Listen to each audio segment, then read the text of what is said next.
Hi friends, അസ്സലാമലൈക്കും. അപ്പം ഇന്നത്തെ വീഡിയോ നമ്മൾ സുഫാൻ സക്കാഫിയുടെ ഉമ്മയെ കുറിച്ചുള്ള വീഡിയോ ആണ് കേട്ടോ. ആ ഉമ്മാക്ക് ഇപ്പോൾ എങ്ങനെയുണ്ട്, എന്താണ് അവസ്ഥ, അതെല്ലാമാണ് നമ്മൾ ഈ പറയുന്നത് കേട്ടോ. അപ്പോൾ ഈ വീഡിയോ എല്ലാവരും സ്കിപ്പ് ചെയ്യാതെ ഫുള്ളായി കാണാം കേട്ടോ. അപ്പം നമ്മൾ ഈ വീഡിയോക്ക് കിടക്കാം കേട്ടോ. അപ്പം നമ്മുടെ സുഫാൻ സക്കാഫിയുടെ ഉമ്മായുടെ മാറ്റങ്ങളെ ഓരോ ദിവസം കൂടുമ്പോഴും കുറച്ച് മാറ്റങ്ങളാട്ടോ ഉണ്ടായിക്കൊണ്ടിരിക്കുന്നത്. ഏകദേശം ഒരു മാസത്തിലേറെയായിട്ടോ ആ ഉമ്മ അപകടത്തിൽപ്പെട്ടിട്ട്. ഏതായാലും സുഫാൻ സക്കാഫിൻ്റെ ഡ്രൈവർ മരണപ്പെട്ടു എന്ന വിവരം നമ്മൾ വീഡിയോ ചെയ്തിട്ടുണ്ടായിരുന്നു. ആ ഡ്രൈവറുടെ ഖബർ ജീവിതം വിശാലമാക്കി കൊടുക്കട്ടെ എന്ന് പ്രാർത്ഥിച്ചുകൊണ്ട് പിന്നെ നമ്മുടെ ഉമ്മാക്ക് ഓരോ ദിവസം കൂടുമ്പോഴും മാറ്റങ്ങൾ സംഭവിക്കുന്നുണ്ട്. അതുപോലെ തന്നെ കണ്ണാണ് തുറന്നിട്ടുള്ളത്. ഇനി ഉമ്മ സംസാരിക്കാനും അതുപോലെ തന്നെ പൂർണ്ണ ആരോഗ്യവാനായി തിരിച്ചെത്താനും ഉണ്ട്. അതിനു മുമ്പ് സംസാരിക്കണം. ഇതുവരെ സംസാരിച്ചിട്ടില്ല. ഏതായാലും മാറ്റങ്ങൾ വന്നുകൊണ്ടേ ഇരിക്കുകയാണ്. കുറച്ച് ഏതായാലും സംസാരിക്കുമെന്ന പ്രതീക്ഷയാണ് നമുക്കുള്ളത്.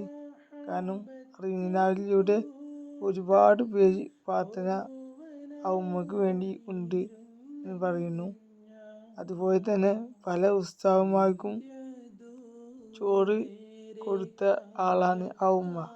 കാരണം അവരുടെ ദുആയിലും അവരുടെ എല്ലാ ഇതിലും ഈ ഉമ്മക്ക് വേണ്ടിയുള്ള ദുആ ഉണ്ടായിട്ടുണ്ട്.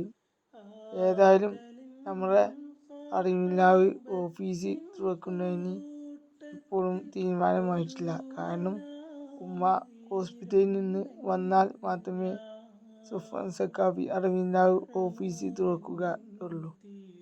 ഏതായാലും അത് അറിവിനാവ് ലൈവിലൂടെ സുഫാൻ സക്കാഫി പറഞ്ഞു പുറത്തുവിടും എന്ന് പറയുന്നുണ്ട്. ഏതായാലും അറിവിനാവിൻ്റെ സ്വലാത്തും കാര്യങ്ങളെല്ലാം ഇപ്പോൾ അറിവിനാവ് ചാനലിലൂടെയാണ് കാണുന്നത്. എത്രയും പെട്ടെന്ന് ആ ഉമ്മാൻ്റെ രോഗം ശിഫയാക്കി കൊടുക്കട്ടെ. പൂർണ്ണ ആരോഗ്യത്തോടെ പൂർണ്ണ ജീവിതത്തിലേക്ക് എത്രയും പെട്ടെന്ന് എത്തട്ടെ. ഏതായാലും ആ ഡ്രൈവറുടെ ഖബർ ജീവിതം നീ വിശാലമാക്കി കൊടുക്കട്ടെ. ഏതായാലും ആ ഉമ്മക്ക് ജീവിതത്തേക്ക് എത്രയും പെട്ടെന്ന് തിരിച്ചു വരട്ടെ. എന്നിട്ട് അറിവിനാവ് ഓഫീസ് എത്രയും പെട്ടെന്ന് തുറന്നു പ്രവർത്തിക്കട്ടെ എന്നാമീൻ പറഞ്ഞുകൊണ്ട് നമ്മൾ ഈ വീഡിയോ വൈൻഡപ്പ് ചെയ്യാണ്. അപ്പോൾ അടുത്ത നല്ല വീഡിയോയുമായി ഉടനെ വരാം. ഈ വീഡിയോ ഇഷ്ടപ്പെട്ടാൽ ലൈക്ക് അടിച്ചാൽ അഭിപ്രായം കമൻറ്റ് ചെയ്യുക, ഷെയർ ചെയ്യാൻ, സബ് ചെയ്യാൻ മറക്കരുത്.